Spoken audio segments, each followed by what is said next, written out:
주님께서 여러분과 함께 또한 사제의 영과 함께 루카가 전한 거룩한 복음입니다. 주님 영광 받으소서. 주간 첫날 바로 그날 예수님의 제자들 가운데 두 사람이 예루살렘에서 예순 스타디온 떨어진 엠마오라는 마을로 가고 있었다. 그들은 그동안 일어난 모든 일에 관하여 서로 이야기하였다. 그렇게 이야기하고 토론하는데 바로 예수님께서 가까이 가시어 그들과 함께 걸으셨다. 그들은 눈이 가려 그분을 알아보지 못하였다. 예수님께서 그들에게 걸어가면서 무슨 말을 서로 주고받느냐 하고 물으시자 그들은 침통한 표정을 한 채 멈추어 섰다. 그들 가운데 한 사람 클레오파스라는 이가 예수님께 예루살렘에 머물렀으면서 이 며칠 동안 그곳에서 일어난 일을 혼자만 모른다는 말입니까? 하고 말하였다. 예수님께서 무슨 일이냐 하시자 그들이 그분께 말하였다. 나자렛 사람 예수님에 관한 일입니다. 그분은 하느님과 온 백성 앞에서 행동과 말씀에 힘이 있는 예언자셨습니다. 그런데 우리의 수석 사제들과 지도자들이 그분을 넘겨 사형 선고를 받아 십자가에 못 박히시게 하였습니다. 우리는 그분이야말로 이스라엘을 해방하실 분이라고 기대하였습니다. 그 일이 일어난 지도 벌써 사흘째가 됩니다. 그런데 우리 가운데 몇몇 여자가 우리를 깜짝 놀라게 하였습니다. 그들이 새벽에 무덤으로 갔다가 그분의 시신을 찾지 못하고 돌아와서 하는 말이 천사들의 발현까지 보았는데 그분께서 살아계시다고 천사들이 일러주더랍니다. 그래서 우리 동료 몇 사람이 무덤에 가서 보니 그 여자들이 말한 그대로였고 그분은 보지 못하였습니다. 그때 예수님께서 그들에게 이르셨다. 어리석은 자들아, 예언자들이 말한 모든 것을 믿는데 마음이 어찌 이리 굼뜨냐. 그리스도는 그러한 고난을 겪고서 자기의 영광 속에 들어가야 하는 것이 아니냐. 그리고 이어서 모세와 모든 예언자로부터 시작하여 성경 전체에 걸쳐 당신에 관한 기록들을 그들에게 설명해 주셨다. 그들이 찾아가던 마을에 가까이 이르렀을 때 예수님께서는 더 멀리 가려고 하시는 듯 하였다. 그러자 그들은 저희와 함께 묵으십시오. 저녁 때가 되어가고 날도 이미 저물었습니다. 하며 그분을 붙들었다. 그래서 예수님께서는 그들과 함께 묵으시려고 그 집에 들어가셨다. 그들과 함께 식탁에 앉으셨을 때 예수님께서는 빵을 들고 찬미를 드리신 다음 그것을 떼어 그들에게 나누어 주셨다. 그러자 그들의 눈이 열려 예수님을 알아보았다. 그러나 그분께서는 그들에게서 사라지셨다. 그들은 서로 말하였다. 길에서 우리에게 말씀하실 때나 성경을 풀이해 주실 때 속에서 우리 마음이 타오르지 않았던가. 그들이 곧바로 일어나 예루살렘으로 돌아가 보니 11 제자와 동료들이 모여 정녕 주님께서 되살아나시어 시몬에게 나타나셨다 하고 말하고 있었다. 그들도 길에서 겪은 일과 빵을 떼실 때에 그분을 알아보게 된 일을 이야기해 주었다. 주님의 말씀입니다. 그리스도님 장례합니다. 투표는 다들 하셨나요? 오늘 네, 저도 오늘 주임님과 함께 방금 미사 드리기 전에 투표소에 가서 소중한 한 표를 행사하고 이렇게 찾아와서 여러분들에게 인사를 드리고 있습니다. 투표를 한다는 것은 단순히 내가 어떤 정당을 지지한다, 나의 정치적 견해는 이렇다라는 것을 표현하는 것을 넘어서서 우리가 조금 더 나은 세상, 조금 더 우리가 사는 곳이 좀 더 살맛나는 세상이 되기를 우리가 원한다, 우리가 그것을 갈망한다는 것을 표현하는 표현 방식입니다. 그렇기 때문에 혹시나 이 영상을 보시는 분들 중에 아직 투표를 하지 않으신 분들이 계신다면 여러분들이 우리가 좀 더 나은 세상에서 살기를 원한다는 그 마음을 꼭 오늘 하루 표현해 주시기 바랍니다. 오늘은 제가 강론을 시작하면서 여러분에게 우리가 여러 사람과 어울릴 때 하는 게임 하나를 소개시켜 드리면서 복음 말씀에 대해서 이야기를 나누려고 합니다. 보통 저희가 이제 한 20대나 40대 정도의 연령대 되신 분들은 다 아시겠지만 보통 우리가 수련회나 MT처럼 어딘가 이제 다 같이 여행을 가거나 놀러 갔을 때 종종 이제 둘러 앉아가지고 하는 놀이 중에 마피아 게임이라는 놀이가 있습니다.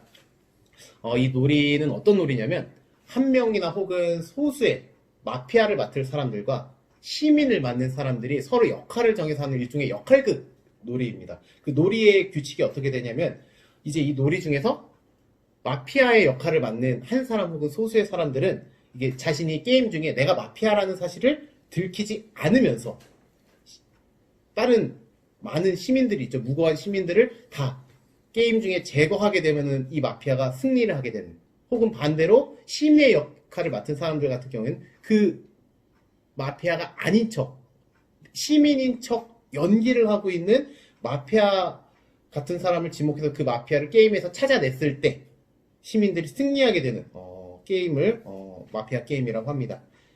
이때 이제 심리의 역할, 제가 방금 말씀드린 것처럼 심리의 역할을 맡은 사람은 이제 마피아 역할을 하고 있는 사람, 근데 마피아인 걸 감추고 있는 사람을 찾아내면 게임에서 승리를 하게 되는데요. 보통 이제 시민들이 마피아를 찾았을 때 이제 시민이 저 연기하고 있는 사람을 찾은 거잖아요. 그러면은 이런 생각이 올라옵니다. 이제 이 사람이 마피아인지 아닌지를 보기 위해서 이 게임 중에 시민인 사람들이 다 이제 내 옆 사람, 이 게임을 같이 하고 있는 사람이 하는 말이나 행동을 이제 유심히 관찰을 해요. 얘가 시민일까 마피아일까. 나를 제외한 누군가는 마피아일 수 있기 때문에 그 말이나 행동을 관찰을 하는 거죠. 그리고 나서 말이나 행동이 의심스러운 사람을 이제 찾아냅니다. 저 사람이 마피아일 것이다. 그리고 그 마피아일 것 같은 사람을 지목을 해서 그 사람이 게임에서 제거가 됐는데 이 사람이 만약에 마피아였다 라고 한다면 시민들이 이기게 되는 거죠. 그때 이제 시민들은 그래 맞아, 제가 하는 저 사람이 하는 말과 행동이 마피아 같았어 라고 이제 이해가 가고 납득이 가면서 기뻐하게 됩니다. 제가 이 게임에, 이 마피아 게임이라는 놀이에 대해서 말씀을 드린 것은 이 마피아 게임을 하는 게임 과정 중에서 우리가 얻게 되는 어떤 이해하게 되는 모습에서 영감을 받아서 한번 우리가 일상 안에서 우리에게 부활하신 예수님을, 그 우리에게 주신 은총을 발견할 수 있는 방법을 오늘 복음 말씀과 연결시켜서 한번 찾아보기 위해서 이렇게 마피아 게임을 소개시켜 드립니다. 오늘 복음에서는 예수님의 제자들 가운데 두 사람이 엠마오라는 고을로 가고 있습니다. 부활하신 예수님께서는 당신께서 내가 부활한 예수님이다 라고 밝히지 않고 이 두 제자와 함께 길을 걸어가시죠. 제자들은 그런데 이제 이 여정길에서 예수님께서 부활하셨다고 하는데, 부활하셨다는 소식을 들었는데, 여인들로부터 소식을 들었는데 우리는 그분을 만나지 못했다라는 그 상실감과 회의감을 예수님에게 표현을 합니다.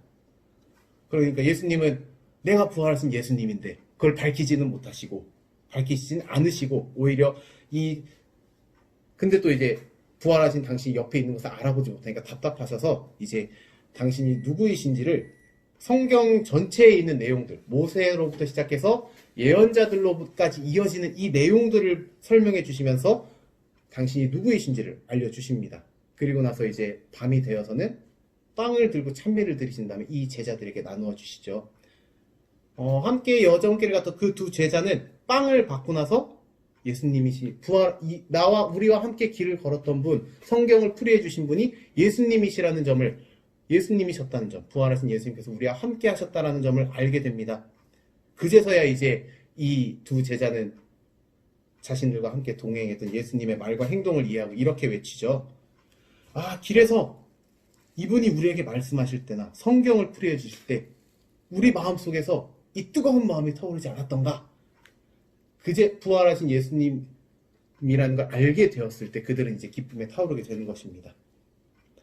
자, 이제 그러면은 오늘 복음 속에서 부활하신 주님을 만난 제자들의 모습과 제가 앞에서 말씀드린 마피아 게임을 함께 합쳐서 우리가 일상 안에서 부활하신 예수님을, 부활하신 그분께서 우리에게 주시는 은총을 발견하고 체험할 수 있는 방법이 무엇인지 한번 생각을 해보도록 하겠습니다. 우리가 일상생활을 하면서 사람들을 만나게 됐을 때 우리가 나누게 되는 말과 행동, 우리가 서로 나누게 되는 거죠. 나누게 되는 말과 행동과 그리고 내가 경험하는 모든 순간들을 한번 떠올려 봅시다. 그 중에서는 우리의 마음을 기쁨에 넘치게 하고 벅찬 마음이 차오르게 하는 순간들이 있었을 것입니다.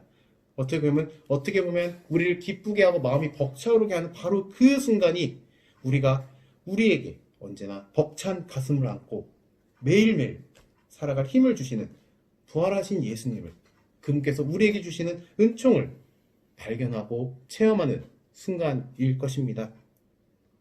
우리들 가운데에서 당신이 누구이신지 밝히지 않으시고 우리 곁에서 함께 하시는 부활하신 주님을 만날 수 있는 방법, 그것은 우리의 일상 안에서 이루어지는 모든 순간들에서 우리가 기쁨을 느꼈던 순간, 벅찬 마음이 차올랐던 순간들을 떠올릴 때 우리는 부활하신 예수님을 우리의 일상 안에서 만날 수 있을 것입니다. 또 그렇게 오늘 하루 우리가 부활하신 예수님을 만날 수 있는 오늘 하루 기쁜 하루 지내시기 바랍니다. 오늘 하루 좋은 하루 되세요.